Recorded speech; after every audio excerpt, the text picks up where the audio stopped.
মধ্যপ্রাচ্যে চলমান উত্তেজনার মধ্যেই গত শনিবার হঠাৎ করেই ইরানে সামরিক অভিযান চালায় ইসরায়েল ও মার্কিন যুক্তরাষ্ট্র। যৌথ অভিযানে ইরানের সর্বোচ্চ ধর্মীয় নেতা আয়াতুল্লাহ আলী খামেনি সহ একাধিক উচ্চপদস্থ কর্মকর্তা নিহত হন।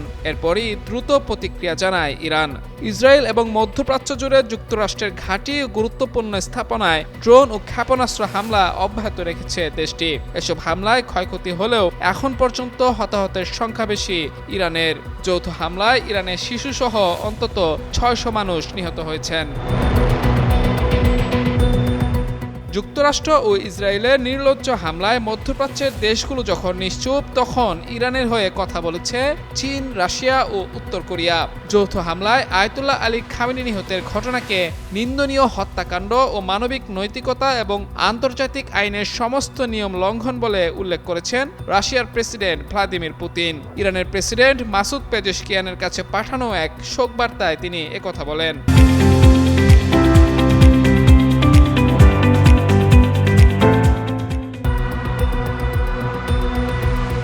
প্রতিক্রিয়া জানিয়েছে উত্তর কোরিয়াও।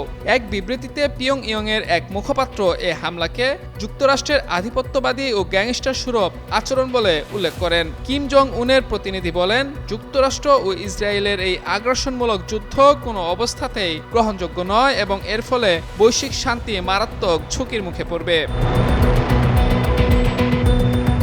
এছাড়া চীনা পররাষ্ট্র মন্ত্রণালয়ের এক বিবৃতিতে বলা হয়েছে, ইরানের জাতীয় সার্বভৌমত্ব, নিরাপত্তা এবং আঞ্চলিক অখণ্ডতাকে সম্মান করা উচিত। বেজিং সব পক্ষকে উত্তেজনা এড়াতে এবং পুনরায় সংলাপ শুরু করার আহ্বান জানাচ্ছে।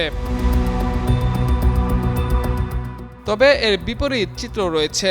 যুক্তরাজ্য, জার্মানি, ফ্রান্স, কানাডা, জাপান, মিশর, জর্ডান, অস্ট্রেলিয়া, কানাডা এবং ইউরোপীয় ইউনিয়নের বেশিরভাগ দেশ ইসরায়েলের আত্মরক্ষার অধিকারকে স্বীকৃতি দিয়ে ইরানের সাম্প্রতিক হামলার নিন্দা জানিয়েছে।